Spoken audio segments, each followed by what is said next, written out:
આપ સૌના મનમાં અત્યારે એક પ્રશ્ન જરૂરથી ઉદ્ભવતો હશે કે ભાઈ આ રિક્ષાની પાછળ આ સ્ટીકર્સ અત્યારે શા માટે લગાવવામાં આવી રહ્યા છે.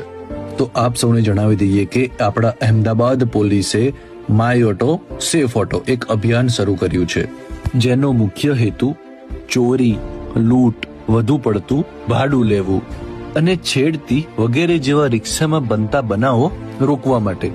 જ્યારે પણ આવા પ્રકારના બનાવો બને છે ત્યારે ભોગ બનનાર રિક્ષાનો નંબર જોતા ભૂલી જાય છે અથવા તો યાદ રાખી શકતા નથી, અને ખાસ કરીને સ્ત્રીઓ, ઉંમરલાયક માણસો આનો ભોગ બને છે.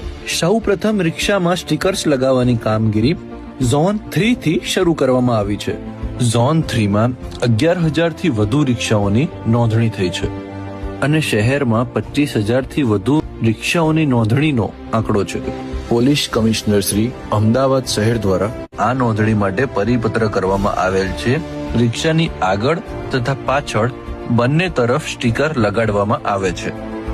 આ સ્ટીકર લગાવવાથી સૌથી પહેલા તો કસ્ટમરને પોતે સેફ સમજે છે પોતાને, કે અમે સુરક્ષિત ગાડીમાં બેસ્યા છીએ. સ્ટીકર લગાવ્યા પછી જે ગુનાખોરી થતી હતી આપણા કાલુપુર રેલવે સ્ટેશન ઉપર કે ગીતા મંદિર કે પાલડી બસ સ્ટોપ ઉપર ત્યાં તો એરપોર્ટ ઉપર ગમે તે પેસેન્જર જોડેથી વધારે ભાડું લેતા હતા, લૂંટફાટ થતી હતી. અત્યારે આ સમયે સ્ટીકર લગાવ્યા પછી બંધ થઈ ગઈ છે બધી. હવે આ સ્ટીકર જે લગાવ્યા છે એના કારણે બધા લૂંટફાટો બંધ થઈ ગઈ હતી. જે અમે રિક્ષાવાળા અમુક હતા જે લૂંટફાટ કરતા હતા, ચોરીઓ કરતા હતા, પેસેન્જર લઈને જતા રહેતા, પછી આ લોકો કઈ રીતે ફરિયાદ કરી છે કે કઈ નંબર મળતા નથી.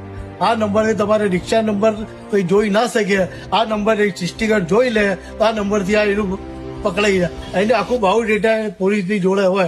આ અમદાવાદ પોલીસે જે કામ કર્યું છે બહુ સરસ કામ છે એમનું. આ કામથી અમે સંતોષ માનીએ છીએ. અમારું ધંધો થાય છે.